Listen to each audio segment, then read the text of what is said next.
আসসালামু আলাইকুম। সুখ দুঃখের সংসারের আরও একটা নতুন ভিডিওতে আপনাদেরকে স্বাগতম।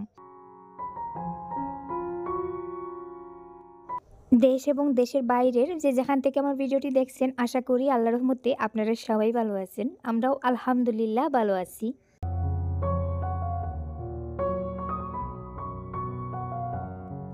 আজ 4-5 দিন পর সকাল সকাল রোদ দেখা গেল।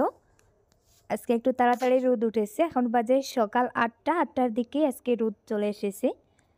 গত কয়েকদিন এদিকে সেদিকে দৌড়াদৌড়ি করতে করতে ঘরের কাজগুলো ওইভাবে আর করা হচ্ছে না। আজকে 5 দিন হয়ে গেছে, বেডশিটটাও চেঞ্জ করা হয়নি। আজকে যেহেতু সকাল সকাল রোদ উঠে গেছে, ভাবলাম বেডশিটটা চেঞ্জ করে নেই।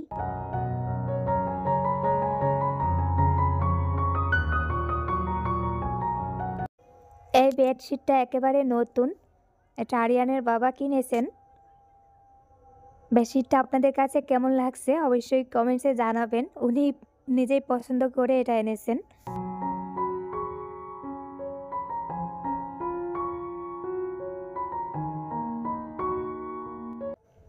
আমি মাত্র 2টা বেডশিট দিয়েই কাজ চালাই, একটা উঠি আর একটা পাতি, তারপরে যেটা উঠাই সেটা ধুয়ে দেই।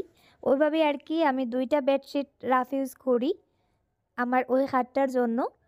তো এখানে 2টা বেডশিট ইউজ করা হয়, একটা একটু আগে উঠালাম আর আরও একটা লাল কালারের কয়েকদিন আগে ভিডিওতে দেখিয়েছিলাম যে ওটা আমার বিয়েতে দেওয়া হয়েছিল, আমার বিয়ের বেডশিট। তো আমার বিয়ের ওই বেডশিটটা অনেক পুরনো হয়ে গেছে, এক পাশ দিয়ে ছিঁড়েও গেছে, ওই কারণে ওটা রেখে দিয়েছি আর নতুন করে আরও একটা বেডশিট আনালাম। এটা রাফ ইউজ করবো তাই আর কি একটু মোটা দেখে আনতে বলেছিলাম, উনি পছন্দ করে নিয়ে এসেছেন। আমার কাছে ভালোই লেগেছে। আর ওটা হচ্ছে কিং সাইজের বেডশিট, অনেক বড়, দুই পাশ দিয়ে অনেকটা কাপড় এখনও রয়ে গেছে, তাই আমি এক পাশ তুষকের নিচ দিয়ে ঢুকিয়ে রেখেছি আর এক পাশ নিচের দিক দিয়ে ঝুলিয়ে দিয়েছি। আর সাথে যে 2টা বালিশের কভার ছিল, বালিশের কভারগুলো অনেক বড় বড়। আর যে বালিশগুলো আমি বর্তমানে কভারে ঢোকাচ্ছি, তো ওই বালিশগুলো আমার বিয়ের বালিশ, ওই বালিশগুলো অনেক মোটা মোটা।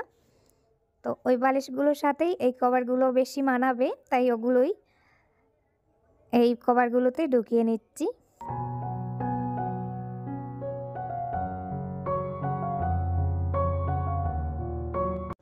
এই যে দেখুন, বালিশের সাথে কভারগুলো খুব সুন্দরভাবে ফিট হয়েছে। বালিশগুলো বড় আর কভারগুলো বড়, খুব সুন্দরভাবে ফিট করে গেছে।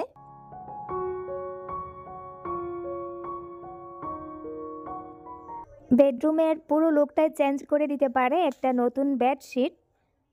একটা নতুন বেডশিট পাতলে দেখা যায় পুরো বেডরুমটার লুকটা চেঞ্জ হয়ে গেছে, একটু অন্যরকম লাগে, ভালো লাগে।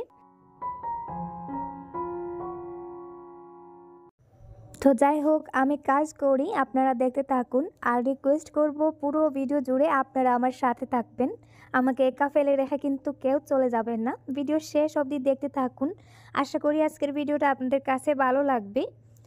তাই রিকোয়েস্ট করব একটু স্কিপ করবেন না, শেষ পর্যন্ত দেখার চেষ্টা করুন। আর সেই সাথে যারা এখনও ভিডিওতে একটা লাইক দিতে ভুলে গেছেন, প্লিজ ভিডিওতে একটা লাইক দিয়ে ভিডিওটা কন্টিনিউ করুন।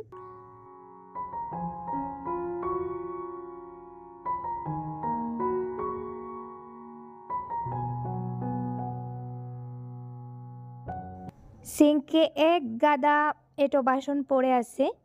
আমি সাধারণত রাতের বেলা ঘুমানোর আগে বাসনগুলো ক্লিন করে রাখি, যাতে সকালবেলা উঠে সব কিছু ফ্রেশ পাই। গতকালকে এত টায়ার্ড লাগছিল আর এত ঠান্ডাও লাগছিল, কোনো মতে খাওয়া দাওয়া করে ঘুমিয়ে পড়েছিলাম। এই যে দেখুন, সবগুলো বাসন এখনও সিঙ্কে জমা হয়ে আছে। তো এখন আমাকে বাসনগুলো ধুয়ে আনতে হবে আর সেই সাথে সিঙ্কটাকেও আর কি পরিষ্কার করব।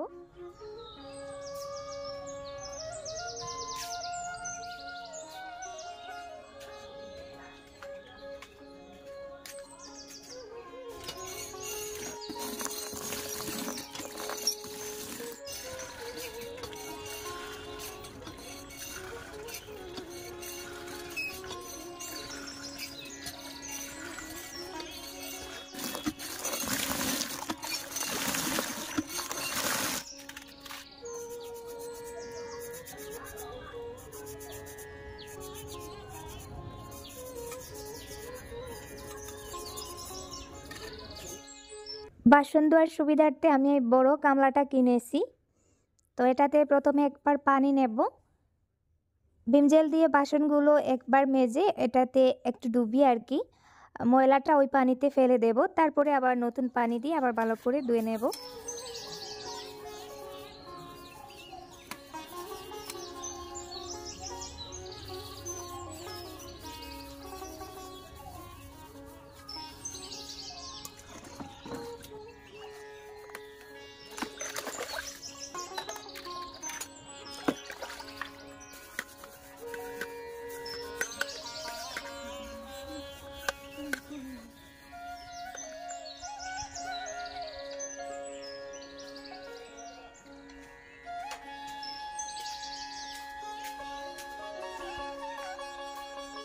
এই যে সামনে যে বাসনগুলো দেখতে পাচ্ছেন ওই বাসনগুলো এখন ধুয়ে নিয়ে আসলাম। এখন বাসনগুলো তার নিজের নিজের জায়গায় উঠিয়ে রেখে দেব। এখানে যে সেকেন্ড তাকটা আছে ওটাতে আমি আমার সবসময় ইউজ করা যে বাসনগুলো, যেগুলো আমার সবসময় লাগে হাতের কাছে রাখতে হয়, ওগুলো ওইভাবে রেখে দিই। আর উপরে যে বড় তাকটা আছে ওটাতে বড় বড় যে বাসনগুলো সবসময় লাগে না ওগুলো ওখানেই রেখে দিই। তো প্লেটগুলো ধুয়ে নিয়ে এসেছি, ওগুলো একটু গুছিয়ে রেখে দেই।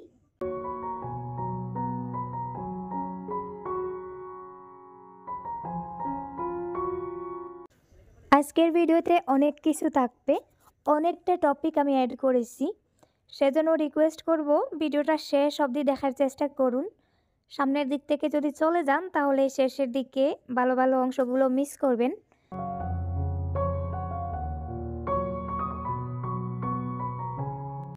কাজ শেষ হয়েছে, ওই সময় আমার নিচের বাড়ির ভাবি বড়ই ভর্তা পাঠিয়েছেন। যদিও এই বছর এখনও আমাদের বাড়ির বড়ই দিয়ে বড়ই ভর্তা করা হয়নি, তো নিচের বাড়িতে মনে হয় বড়ই ভর্তা করা হয়েছিল, আমার জন্য পাঠিয়েছেন। আমি এখন মজা করে বসে বসে একটু বড়ই ভর্তা খাচ্ছি।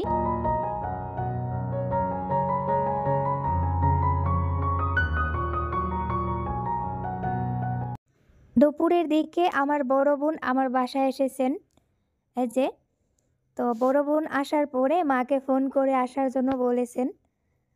তো বিকালের দিকে মাও চলে এসেছেন, এই যে দেখুন মা মেয়ে বসে বসে গল্পে ব্যস্ত।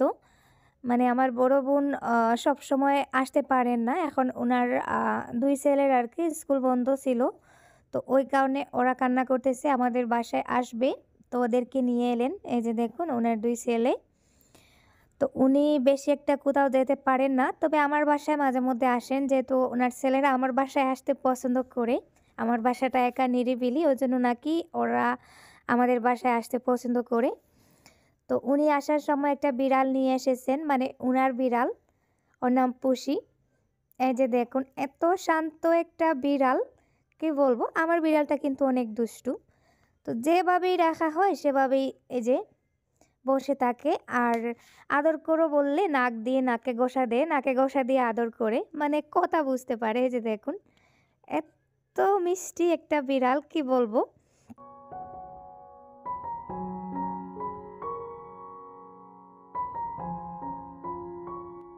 আমার যে মোরগগুলো ছিল ওগুলো আজকে বিক্রি করে দেব, মানে আগামীকালকে সকালবেলা বিক্রি হয়ে যাবে। তো ওখান থেকে কালো রঙের যে মোরগটা ছিল সেটা জবাই করে নেওয়া হয়েছে সন্ধ্যার দিকে, তো আমি আর ভিডিও করিনি। তো আমি এখানে কিছুটা মাংস রান্না বসিয়েছি, মাংসগুলো থেকে এই যে দেখুন শুধু তেল বের হচ্ছে। ওই মোরগগুলোতে এত চর্বি, মাংসের থেকে চর্বির পরিমাণ বেশি। তো আমি এখানে 3 ভাগের 1 ভাগ মাংস রান্না বসিয়েছি। তো রান্নাবান্না শেষ করে এই যে দেখুন খাবার শুরু হয়ে গেছে। তো এখানে আমি কোনো ঝোল অ্যাড করিনি, মাংস থেকে শুধু তেল বের হয়েছে। আরিয়ানের বাবা খেতে পারতেছেন না, বলতেছেন তেলের জন্য নাকি খাওয়া যাচ্ছে না।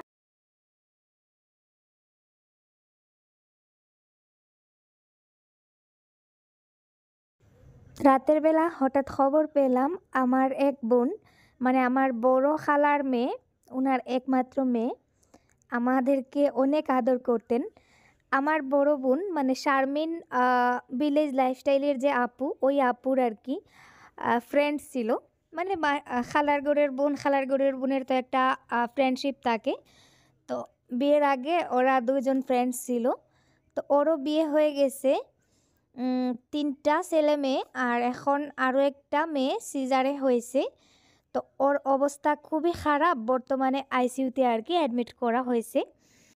ওর অবস্থা এত খারাপ শুনে সকাল সকাল আমরা মা মেয়ে তারপরে আমরা বাকি যে বোনেরা সবাই মিলে চলে এসেছি ওকে দেখার জন্য। এটা হচ্ছে মাকুন্দা হসপিটাল। এই যে দেখুন, আমরা হসপিটালের পাশে চলে এসেছি।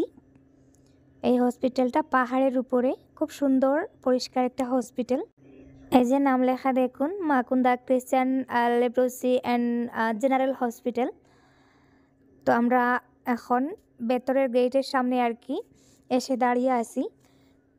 তো এই যে হসপিটালের সামনের দিক, ওইদিকে পেছন দিকে আরও বিল্ডিং আছে। এই পুরো পাহাড়ের উপরে আর কি আলাদা আলাদা বিল্ডিং আছে। তো এখানে দাঁড়িয়ে আছি তার কারণ এই হসপিটালের ভেতরে ঢুকতে মানে ভিজিটাররা যারা আসেন পেশেন্টের সাথে দেখা করতে, তারা এত সহজেই ঢুকতে পারে না। তাদের হসপিটালের তরফ থেকে 2টা কার্ড দেওয়া হয়। একজন যিনি পেশেন্টের সাথে থাকেন উনাকে একটা দেওয়া হয়, আর আরও একটা পেশেন্টের থাকে। তো যিনি সাথে থাকেন উনি বের হয়ে ওই কার্ডটা অন্য একজনকে দিবেন, তারপরে উনি গিয়ে আর কি ভেতরে ঢুকবেন। ওইভাবে মানে ওদের সিকিউরিটি সিস্টেমটা খুবই কড়া। তো একজন একজন করে ভেতরে যাচ্ছেন, সেই ফাঁকে আমরা একটু হাঁটাহাঁটি করতেছি। আমরা বলতে আমি আর আমার বড় বোনের মেয়ে জুলফা, ও মেডিকেলে পড়তেছে, ও এসেছিল আমাদের সাথে। তো ওকে নিয়ে আর কি আমি একটু হাঁটতে বেরিয়েছি। আর এই যে দেখুন হসপিটালের নিচে কত গাড়ি রাখা, গাড়ি আর গাড়ি, মানে এখানে আর কি প্রাইভেট গাড়িগুলো পার্কিং করা হয়। তো আমরা এখনও ভেতরে ঢুকতে পারিনি, শুধু হসপিটালের আনাচে কানাচে ঘুরে বেড়াচ্ছি। আর এই যে দেখুন চারপাশে গাছপালা, মানে সম্পূর্ণ ন্যাচারাল একটা পরিবেশ, হসপিটাল বলে মনেই হয় না। তো এটা হসপিটালের অন্য এক পাশে আর কি যেখানে ক্যান্টিন, ওখানে আমরা দাঁড়িয়ে আছি। আর ওখানে আবার মহিলার টয়লেট আছে, একজন পরপর আর কি যাওয়া হচ্ছে। আর আমরা ওই জায়গাটা একটু ফাঁকা পেয়ে ওখানে এসে দাঁড়িয়ে আছি, ওই যে যেখানে মানুষজনের ভিড়। তো ওখানে আমরা প্রথমে দাঁড়িয়েছিলাম, তারপরে এখানে এলাম। তো পেশেন্টের জন্য চিন্তা হচ্ছে, তবে এখন পর্যন্ত ওনার পাশে যেতে পারিনি। আর আইসিইউতে কিন্তু একজন করে এলাও করে, একজন যাবে জাস্ট আলাদা থেকে আর কি দেখে চলে আসবে।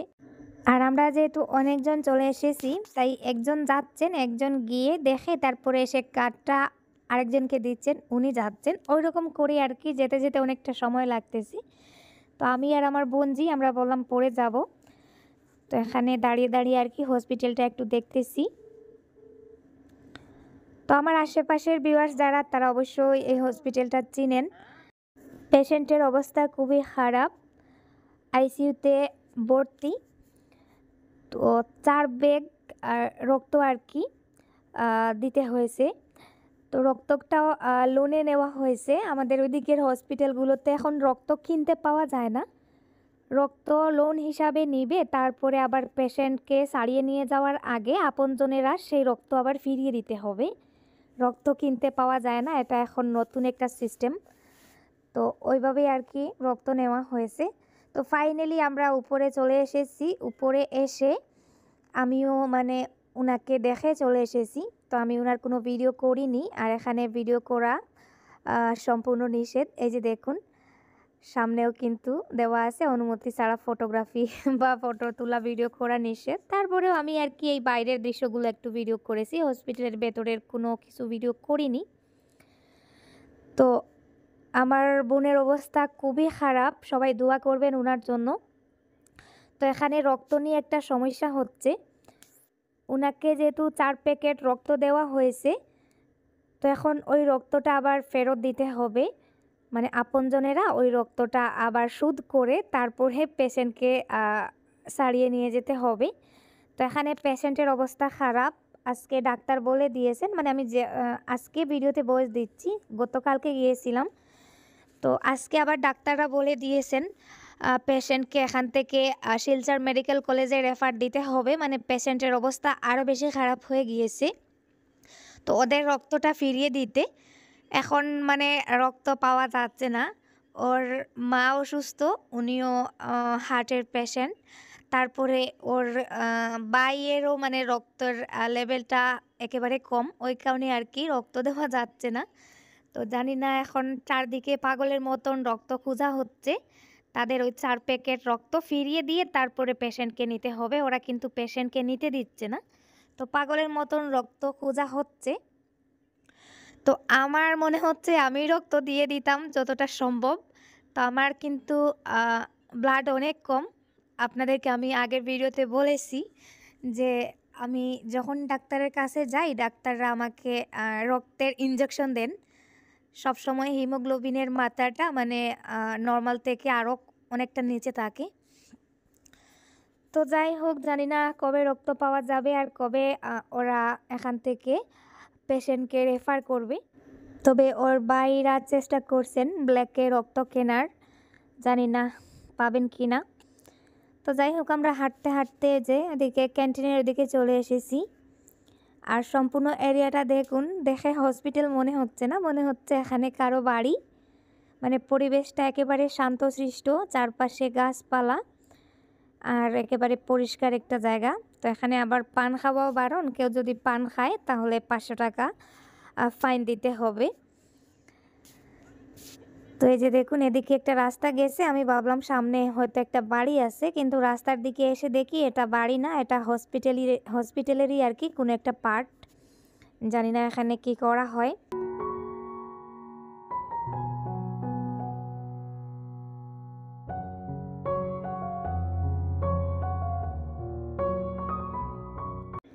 তো এটা হচ্ছে হসপিটালেরই ক্যান্টিন। এই যে এখানে যারা আসে মানে পেশেন্টের সাথে যারা আসে তো তারা খাওয়া দাওয়া করে, খুব কম দামে খাবার পাওয়া যায় হসপিটাল ক্যান্টিন, আর ভালো খাবার পাওয়া যায়। তো যাই হোক, আমরা এখন আস্তে আস্তে চলে যাচ্ছি, বিকাল হয়ে গেছে, আমরা আর বেশিক্ষণ থাকতে পারবো না। মাকুন্দা হসপিটালটা আমাদের বাসা থেকে অনেকটা দূরে, প্রায় 1 ঘন্টা সময় লেগে যায় গাড়ি নিয়ে আসতে। তো আস্তে আস্তে এখন গিয়ে রওনা দিয়ে দেব। আর ওই রক্তের বিষয়টা নিয়ে আমার একটু টেনশন হচ্ছে। পেশেন্টের অবস্থা খারাপ, ওরা বলছে যে এখানে আর হবে না, মেডিকেলে নিয়ে যাও, কিন্তু তাদের রক্তটা ফেরত দিতে হবে। ওরা বলছে আমরা পেশেন্ট নিয়ে যাই, পরে রক্তটা কালেক্ট করে দেব, কিন্তু ওরা মানছে না। ওরা বলছে এটা তাদের রুল, পেশেন্টকে নিয়ে যাওয়ার আগে তার আপনজন সেই রক্তটা শোধ করে দিতে হবে।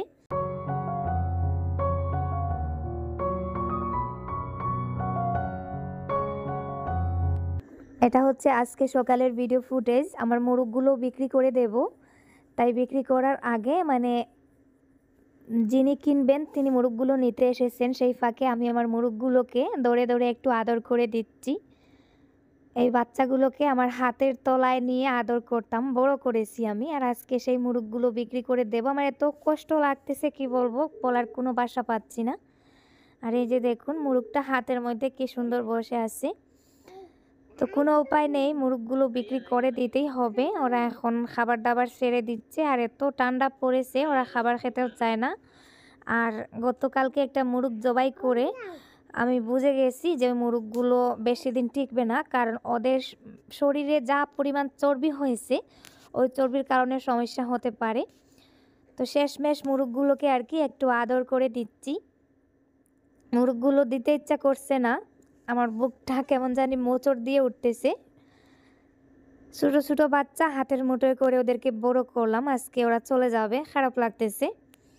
আর এই যে দেখুন, আমি কিন্তু মুরগের পাশে যাইনি, আমি নিজের হাতে মোরগগুলো দৌড়ে দেব, এটা আমার মানে সাহসে কুলাচ্ছে না, আমার খারাপ লাগতেছে। তাই আরিয়ানের বাবাই মোরগগুলো দৌড়ে দৌড়ে দিলেন।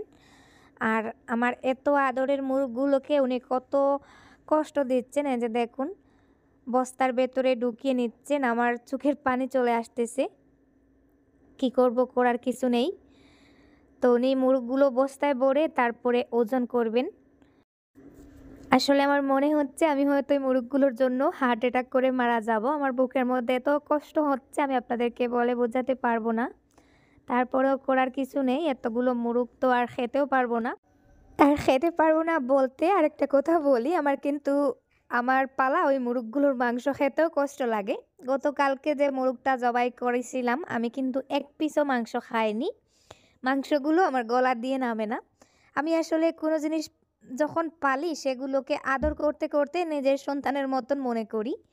আর পরে দেখা যায় ওই জিনিসগুলো আমার এত মায়ার জিনিস হয়, তো ওগুলো বিক্রি করতেও ইচ্ছা করে না, জবাই করে খেতেও ইচ্ছা করে না, কষ্ট লাগে আর রাখতেও পারি না। তো এটাই হচ্ছে সমস্যা। তো মোরগগুলো বিক্রি করে নিলাম। ওগুলো ৪ কেজি ৪.৫ কেজি ওজনের ছিল।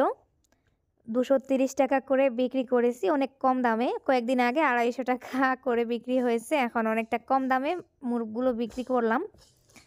আর এই যে দেখুন, আপু চলে যাবেন, যাওয়ার সময় ওনার বিড়ালটা নিয়ে যাবেন। বিড়ালটার জন্য খারাপ লাগতেছে। ওকে গতকাল নিয়ে আসার পর থেকে আমি কুলে নিচ্ছি। আমার কুলে একেবারে নরম মাটির টুকরোর মতন বসে থাকে। তো আজকে চলে যাচ্ছে।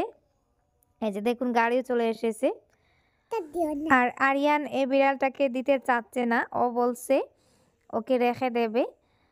তো এই যে দেখুন, ওরাও বাসায় একা থাকে, ঘরে তালা দিয়ে আসার সময় যেদিকে যায় বিড়ালটার সাথে নিয়ে যায়। তো যাই হোক, আজকের মতো এই পর্যন্ত। সবাই ভালো থাকুন, সুস্থ থাকুন। আল্লাহ হাফেজ। আসসালামু আলাইকুম।